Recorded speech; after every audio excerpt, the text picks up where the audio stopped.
Nako, bakbaka na to, no? Dilaw versus loyalista, no? Alam naman natin tunay na dilawan si Erice, no? Dito ay sumugod na si Erice sa pangangatwiran, no? Kay dito kay Anticler, no? At si Anticler naman ay binakbakan si Erice, no? Matinding sagutan to mangyayari dito, no? Si Erice, alam naman natin, no? Talagang pumapalag to.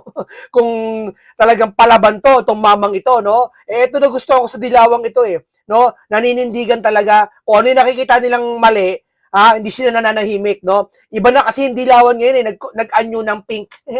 'Di ba? Yung pink, yung dilaw naging pink na. Kaya nga nabuhay pa si Pinoy, magagalit sa kanila lahat eh.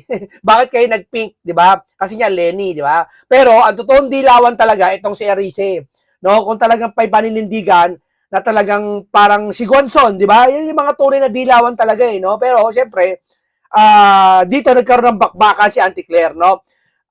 Pahingan po natin si Anticler sa kanyang nag-utal-utal nagkanda utal-utal no? Kasi lahat na lang inaway niya. Sabi ko nga sa inyo, hindi masama na i-criticize kayo, mapuna kayo. Kung yun nakikita ng isang tao halimbawa, sinabi ko, matagal ang investigasyon, kukontray mo ba yun? Hindi lang ako nakakakita nun, napakaraming Pilipino kukontray mo ba yun? Sabihin mo, hindi, ang nag-iimbestiga. Pag ba sinabi namin ganito, pag ba sinabi namin na ang nakukulong ay yung mga hindi lumilipat sa inyo, hindi kumakampi, nakukulong, at yung mga lumipat sa inyo hindi nakukulong, fake news ba yon? Damdamin lang ba namin yon? Sa umpisa damdamin namin, nakikita namin, pero nangyayari. Nangyayari ba?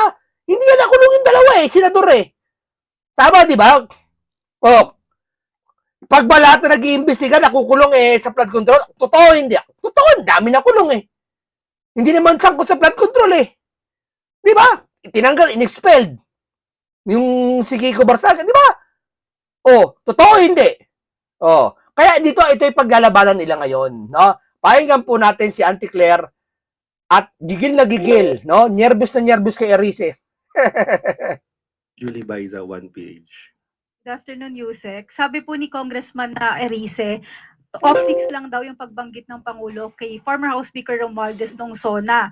Utos, sunod palakpak, pagkatapos wala na raw po yun.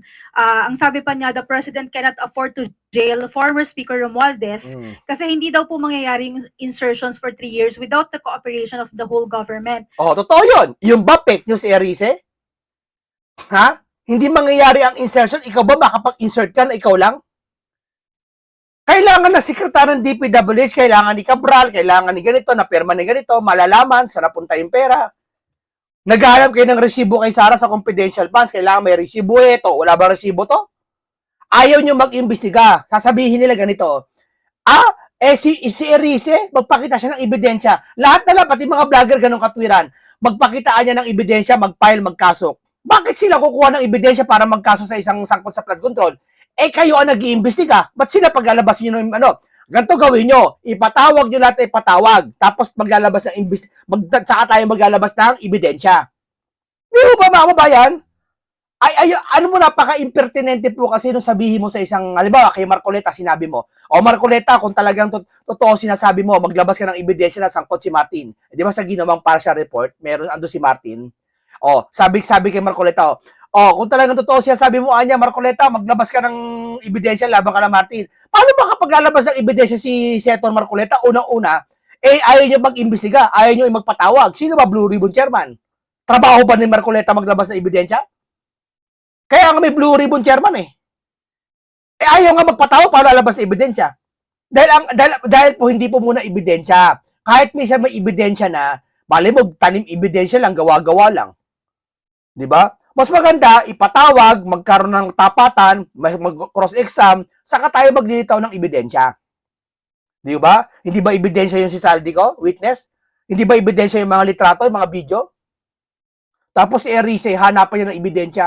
Eto, tingnan nyo. Your comment po, and kung meron po bang update ang sa palasyo ang ombudsman doon sa sinabi ng Pangulo na will be done soon na yung filing ng multiple cases against Romualdez? Okay, unang-una,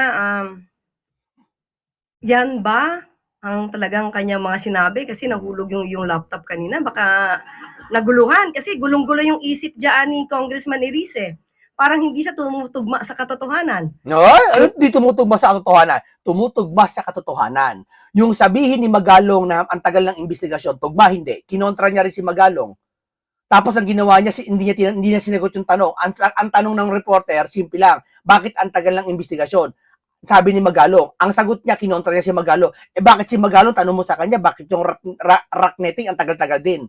Kinumpara na naman niya yung sitwasyon ni Magalong sa tanong sa kanya ng reporter. Hindi niya tinanong kung ba't matagal. Hindi niya sinagot kung ba't matagal.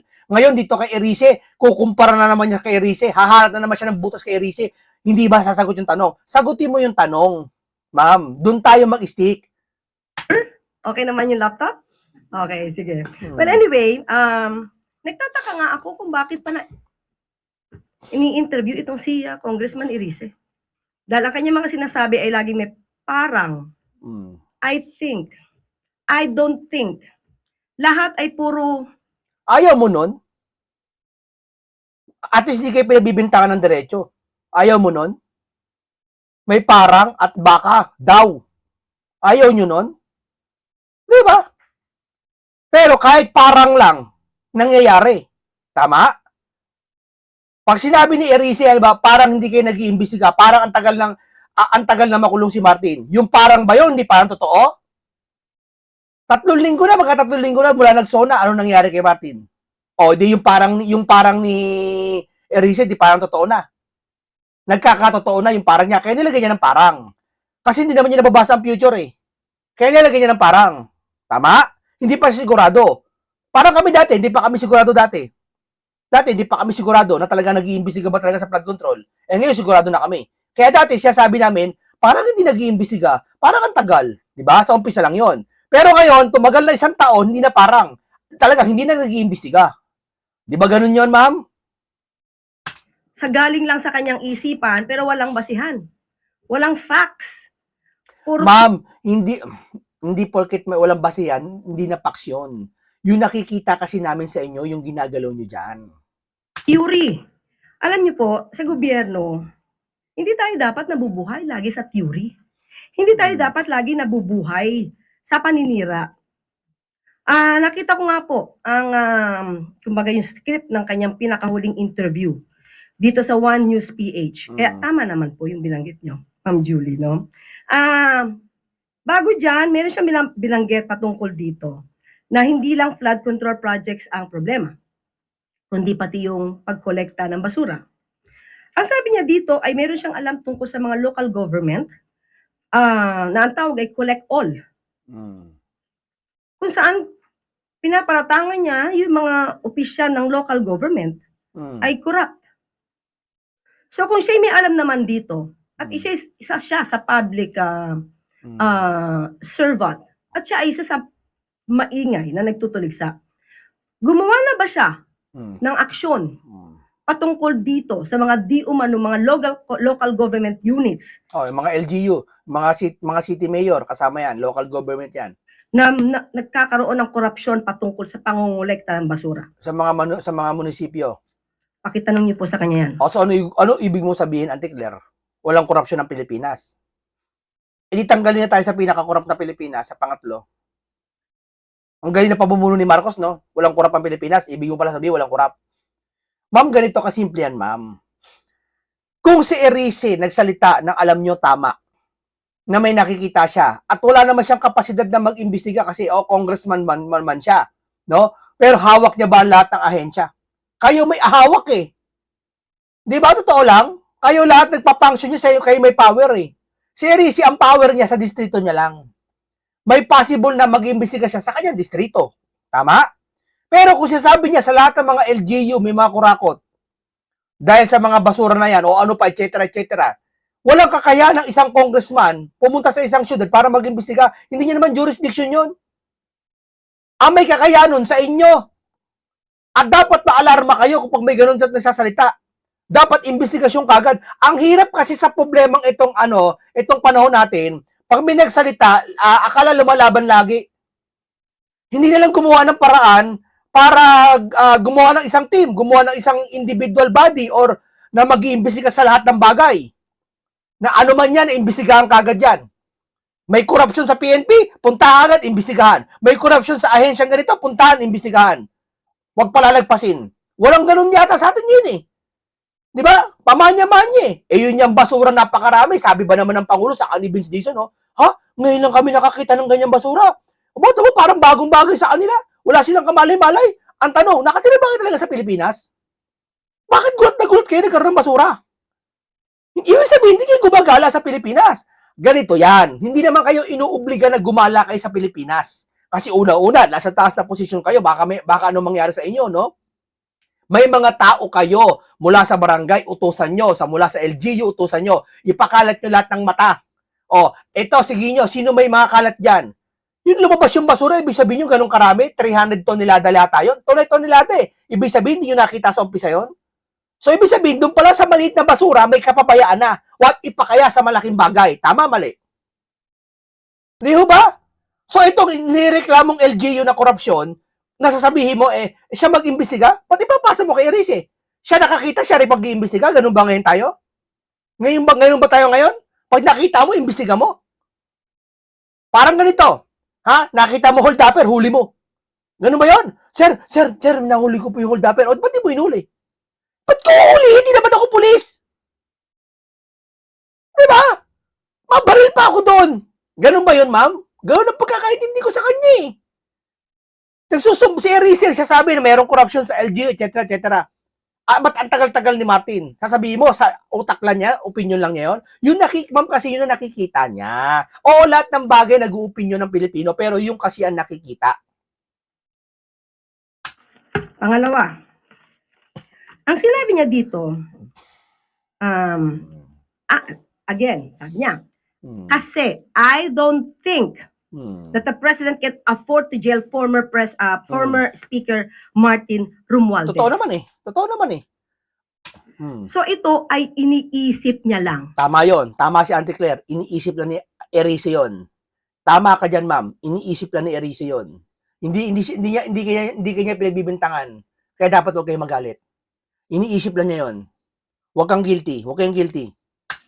Nakausap niya ba yung Pangulo ng diretso para Hindi. malaman niya kung anong damdamin ng Pangulo patungkol dito sa mga tao na nasasangkot sa flood control mess? Kasi kung hindi niya nakausap ang Pangulo at hindi niya alam ang damdamin ng Pangulo, Yes? huwag siyang magsalita. Hindi po pwede yun. Hindi porket hindi niya nakausap ang Pangulo at hindi siya alam ang damdamin ng Pangulo, hindi na siya pwede magsalita. Hindi po pwede yun, ma'am. Hindi po pwede yun. Huwag siyang magsalita na parang may alam siya sa sinasabi ng Pangulo. Wala siyang karapatang maging spokesperson ng Pangulo. Wala naman siya sabing spokesperson siya. Ikaw lang yung sabi nun eh. Unless papalitan niya ako dito. Wala naman siya sabi, hindi naman inaagaw yung karapatan mo. Diba? Nervous siya masyado eh, no? Hindi siya literal na sinugod ni Erice, pero sinusugod na siya ni Erice sa katwiran, no? Binabakbakan na sila. Yan sabi ko siya mag-aaway diyan, Dilawan, Pinklawan, yung mga loyalista, yan mag-aaway-aaway diyan sa susunod. So kung ang binibigyan niya lang ay yung nasa isip niya, patain niya na yung nasa isip niya. Patayin na. Okay. Patayin niya na yung kanya nasa isip. Okay. Dahil wala po yung katotohanan. Alin na wala katotohanan? Yung kay Martin Romualdez is hindi makukulong? Paano mo nalaman? Yan ang sinasabi ko sa iyo. Si Erice, ang sabi niya, hindi makukulong si Martin. Ikaw siya sabi mo walang katotohanan. Ngayon, tanongin kita, paano mo naman nasabi na walang katotohanan? Nakita mo na future? Baka bukas makulong si Martin. Ba't mo siya sabi walang katotohanan? Ba't parang may alam ka? Di ba? Kita niyo ko ba yan? Nakita niyo? Ha? Huwag kang magsasabi, hindi mo pa alam nangyayari. Ganon din si Erice. Hindi naintindihan mo na si Erice ngayon, ba't nagsasalita sa'yo si Erice? Ganon ka rin, ma'am. Huwag ka muna magsasalita. Kahit alam mo damdamin ng Pangulo, kausap mo Pangulo kasi spokesperson ka, huwag ka magsasalita tapos. Yeah? Sinabi pa niya, at sinunggandahan, nitong si Lord, una sinabi ni Congressman Edice, sinabi daw ni Speaker if I'm going down, Mm. I'm not Going going, down down, alone. alone. Tapos, Totoo naman eh. Sinabi, di ba sinabi ni ano yun, ni Martin? I will not go down alone. sigundahan nga ni host, I don't think that the president can afford to jail former Speaker Romualdez. At muling sumagot itong si Congressman Exim, dahil laglagan na yan. Si Congressman Irice ang isa sa pinakagusto kong makausap. Sige. Ba't ayaw mo tanggapin na may laglagan ah? Bakit pati opinion niya sinisita mo? Eh kung yung nakikita niya, laglagan na eh. Kaharap kayo. Ibig ko pa, ma'am, ganito kasimple yan, ma'am eh. Hindi ka ba naniniwala na si Marcos Jr., hindi niya pinsan si Martin? Siguro naman, lahat tayo naniniwala, pinsan niya talaga yun. Tanong, yung sinabi ni Erice laglagan na, naniniwala ka, hindi? Eh, ba't parang hindi ka naniniwala? So, ibig ko palang sabihin, yung galit si Marcos ngayon kay Romualdez, na kadugo niya, kakasuhan, ibig nyo pala sabihin, hindi laglagan tawag doon? Ba't parang ayaw mo? Maliban na kung may alam ka. Baka scripted lang. At tatanungin ko siya ng diretsyo. Saan ang gagaling ang lahat ng sinasabi mo? Ma'am, nakikita namin yung sinasabi namin. Ini-Erice. Halimbawa ganito, ma'am, bigyan kita sample ha. Si Joel, hinug na. Makukulong na. Tama? Nung lumipat, marami nagsalita. Sabi na nga ba eh. Totoo yung sinasabi ni Cayetano sa ni Marcoleta eh. Pag lumipat ka sa kabila, hindi ka na makukulong. Sasabihin mo ba sa amin na saan nanggagaling yung sinasabi namin? Nakikita namin, sinasabi namin, dinidescribe namin. Saan ba si Joel? Hindi nakulong. O di tama yung kay Cayetano, lapat na lapat. Na kapag lumipat ka, hindi ka makukulong. So, tatanungin mo saan nanggagaling yung sinasabi namin? Yun, nakikita namin. Ma'am, dapat ganito. Kung mali yung nakikita namin sa inyo, ni Erice, mali si Erice, no, palagay natin, nakikita sa inyo. Ang pagsaway mo, huwag kumukontra. Dapat may pagsang-ayon ng kaunti. Turuan kita. Halimbawa, ganito. Sinabi sa'yo ng maraming tao, hindi lang si Erice. Ma'am, ang bagal lang investigasyon sa flood control, parang walang ginagawa ang presidente. Ganito, ma'am, mahinahon, ma'am, ganito. Sige po, ganito. Naniniwala ko, opinion nila yan. Bilang bahagi ng demokrasya, karapatan nila magsalita ng ganyan. Pero, sasawayin ko kayo kabilang bandaho. Sasabihin mo, ganito.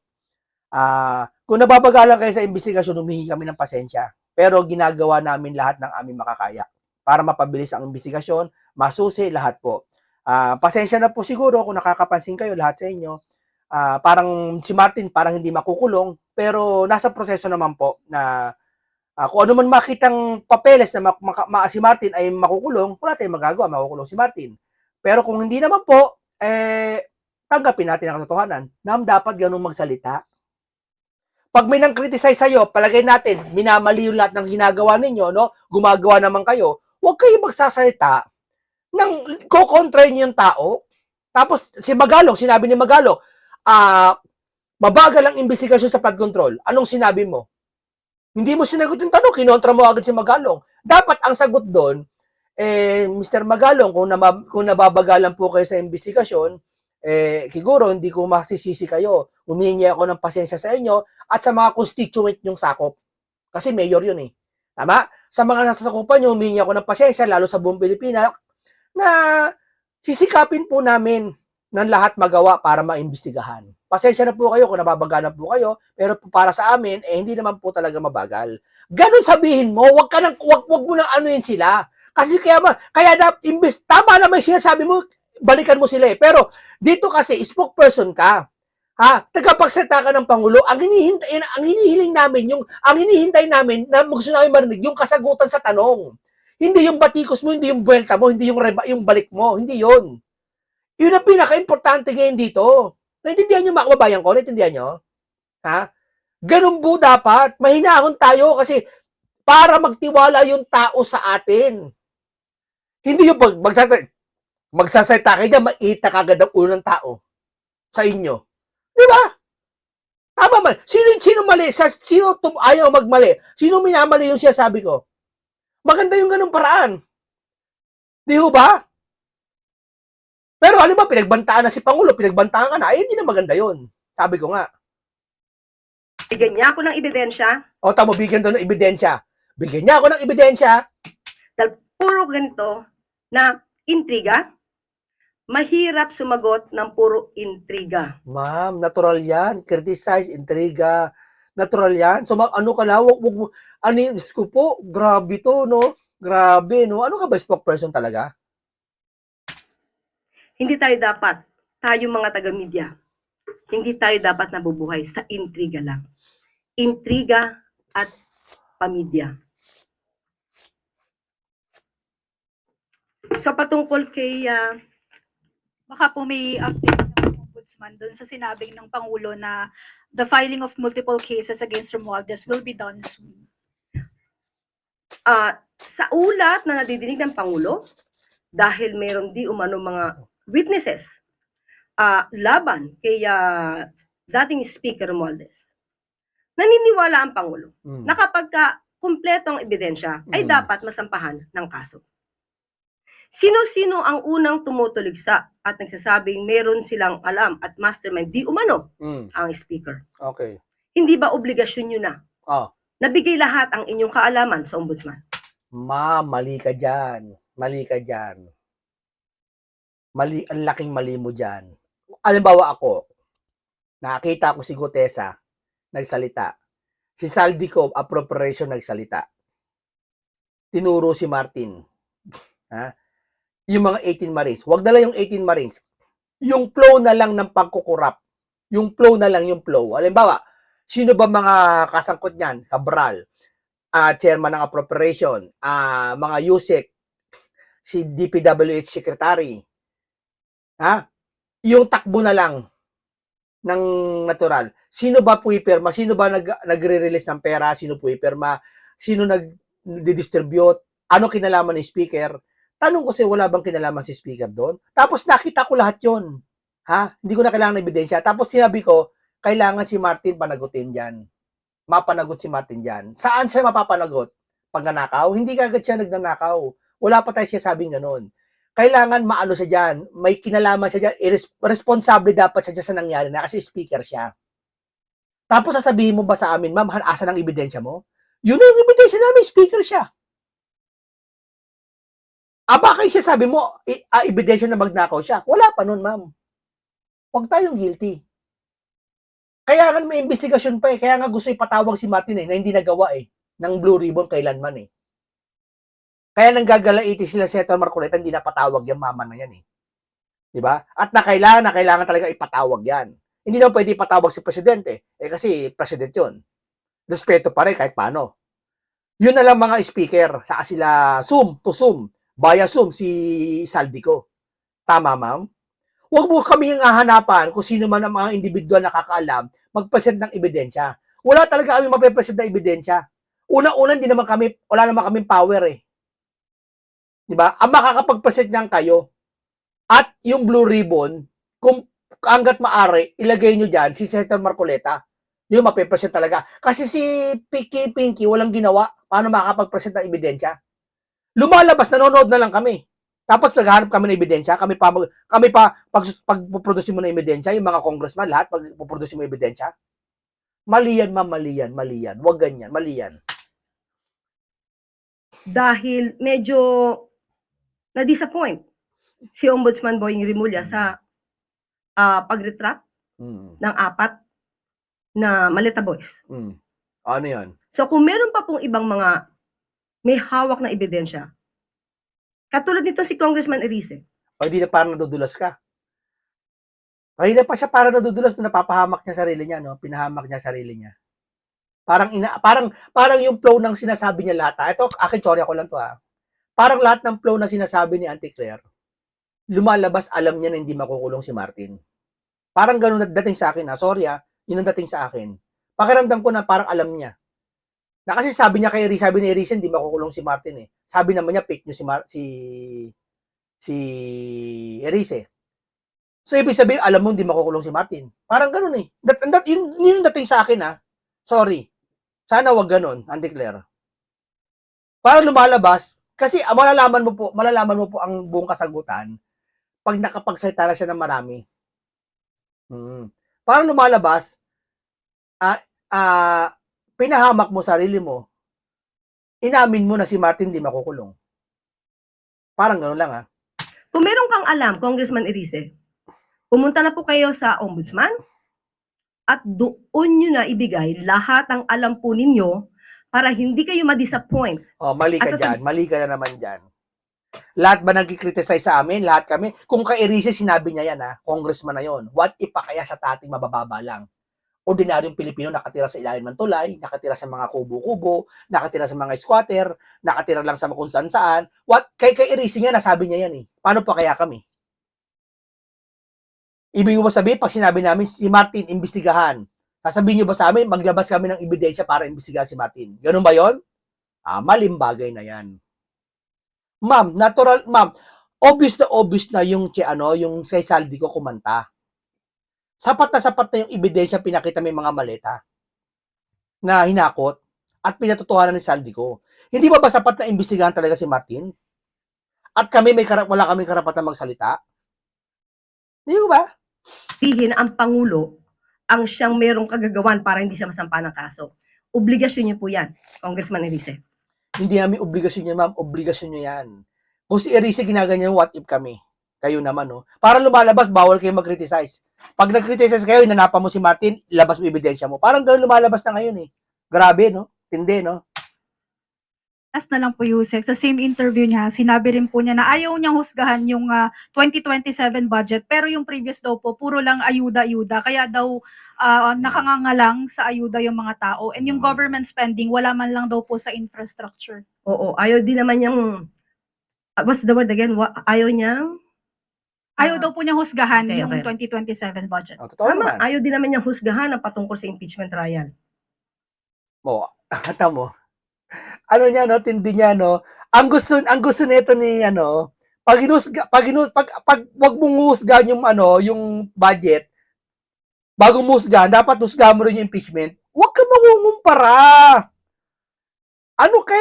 Ibang klase to. Parang ganito. Nagtapon ako ng basura sa kapitbahay ko. Mali yun kasi hindi mo nang bakuran, tinapon mo eh. Hindi mo tinilagay sa tamang tapunan. Basta tinapon mo lang sa kalsada. Natapon mo.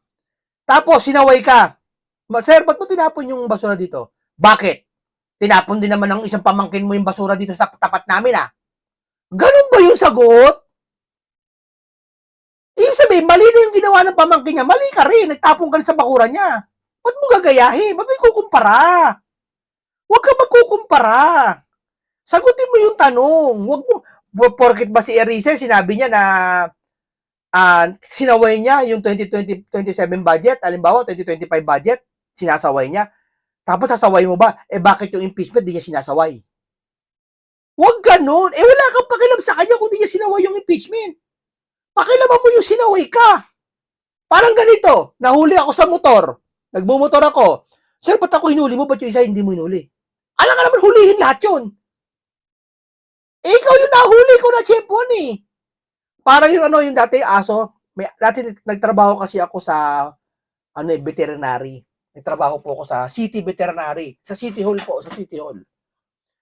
Nanguhuli po, ang unang trabaho ko po talaga sa City Hall, nanguhuli po kami ng aso.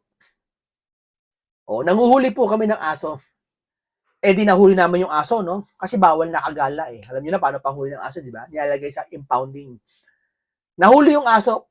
Nagalit syempre yung may-ari ng aso eh. Sabi namin, ma'am, pasensya na kayo kasi nakagala aso nyo. Bawal po yan. Nasa city ordinance po yan. Bawal ang pagkain ng aso. Nagwala yung may-ari. Ganyan. Ang dami-dami aso dyan, no? Ba't ako lang hinuli nyo? Gets nyo? Hindi dahil ikaw lang hinuli, ikaw lang yung gusto namin hulihin. Sino ka ba para ikaw lang hulihin namin? Yung aso mo talaga na tiyempo namin nahuli. Alam ka naman, pag huli ko sa aso mo, uhulihin ko naman yung kabila. Ano ko si Superman?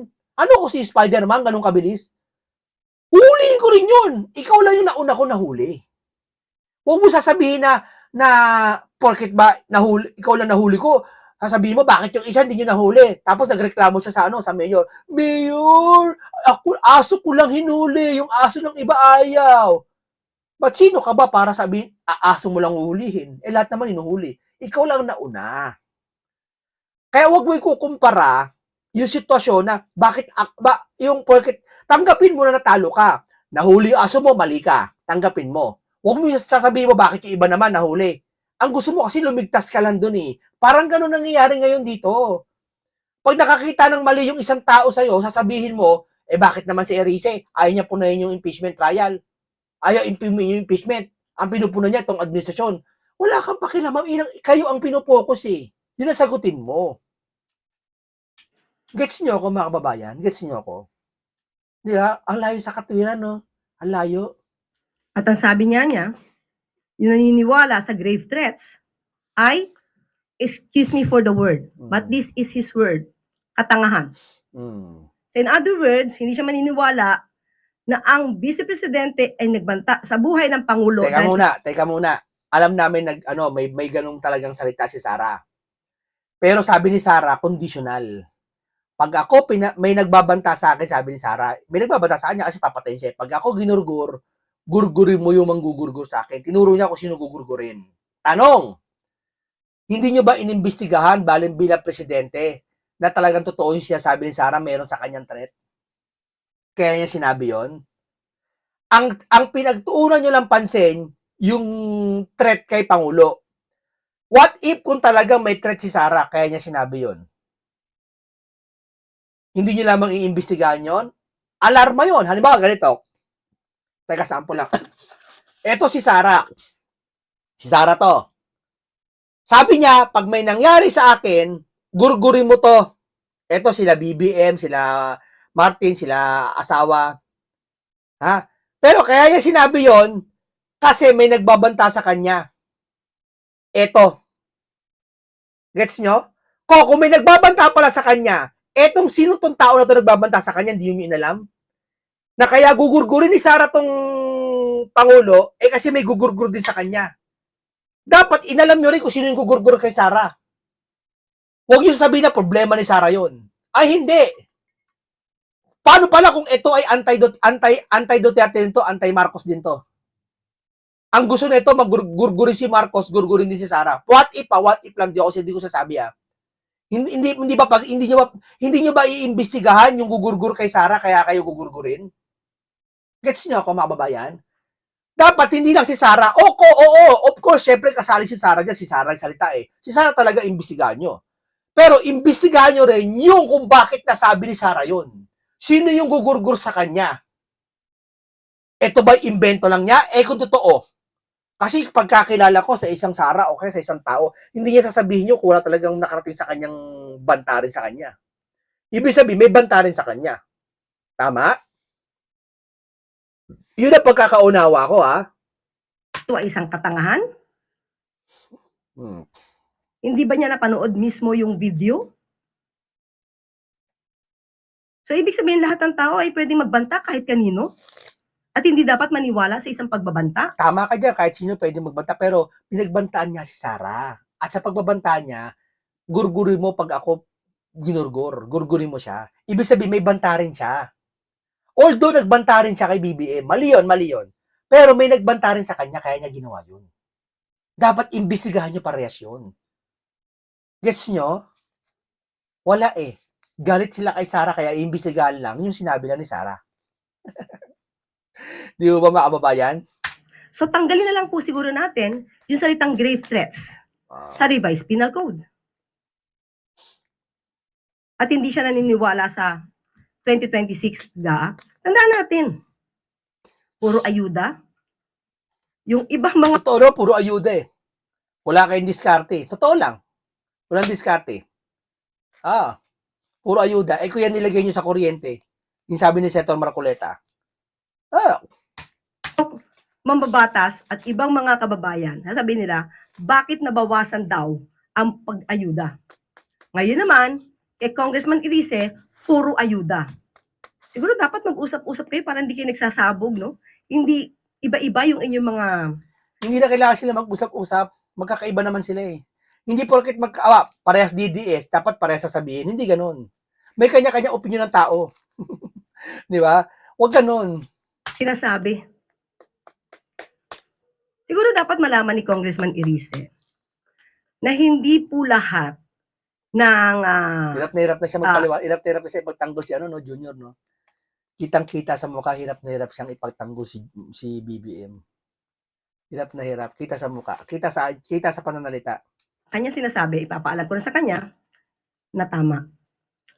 Oo. Ang binigay po ng budget sa ngayon, nandiyan po, isa, edukasyon, infrastructure, disaster resilience.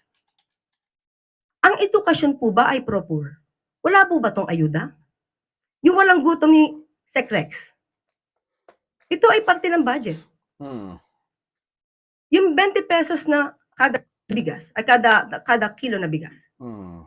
Yan ba ay hindi para sa ayuda? Yung LGSF ay binibigay para sa mga local government units. Hindi ba ito para sa ayuda? Kapag ka nagkakaroon ng kalamidad, Ba't may maraming basura? Ba't sabi ni Pangulo, ngayon lang nangyari yan? Ba't ngayon lang nila kita yan? Hindi na agapan. Tama sinabi mo nakaraan, Ma'am Antikner, natuwa ako dun na pakuya-kuya lang. O yun, tama yun. Yung nangangasiwa dyan dapat sa basura na yan, pakuya-kuya lang. Yun, hindi ko alam kung kaalyado niyo yung mga yun. at pumupunta ang Pangulo sa mga apektadong lugar at nagbibigay ng financial assistance, hindi po ba yun ayuda? Kaya sabi nga po natin, bago magsalita, mag-aral po muna. Sunod po na tanong, Ann Soberano, Bombo Radyo. Yusek, good afternoon. Kukuha lang po ako ng reaction na Yusek, no, regarding doon sa naging takbo po ng 15th day na impeachment trial. Lalo na po kahapon, naging mainit po yung palitan ni na Attorney Lorna Capunan at Attorney Christine Ferrer, kaugnay po sa mga sinasabing misleading questions na ibinabato ng depensa at tinututulan ito ng prosecution.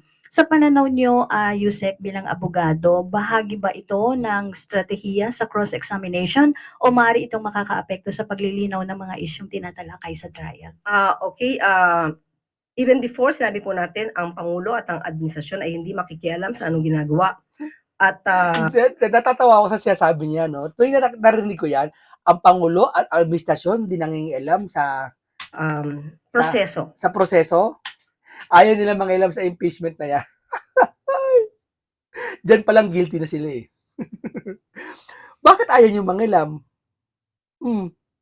Guilty talaga, mga kababayan. Parang ganito. Pumasok ka nga sa kwarto na yan, pinagbibintangan ka magnanakaw. Ikaw talaga nagnakaw, halimbawa. Papasok ka ba sa kwarto na yan? Hindi, nahihiya ka eh. Guilty ka kasi, kaya di ka papasok eh. Ayoko pumasok sa kwarto na yan. Guilty, ha? Ma'am, maling sabihin na hindi kayo pwede mangialam dahil presidente siya. Sabi ko nga sa inyo, uulitin ko, pang 5 beses ko sasabihin sa inyo. What if kung talagang si Sara nagnakaw? Tapos yung senador niya, kakampi niya. Ma-absuelto si Sara. Nakaka-alarma yun kung hindi action ng Pangulo. Totoo yun. Kaya dapat, huwag kayong magsasabi na hindi mangingialam ang Pangulo. Kailangan niyang pakialamanan yan. Pag nanakaw yan eh. Ganon din ang flood control.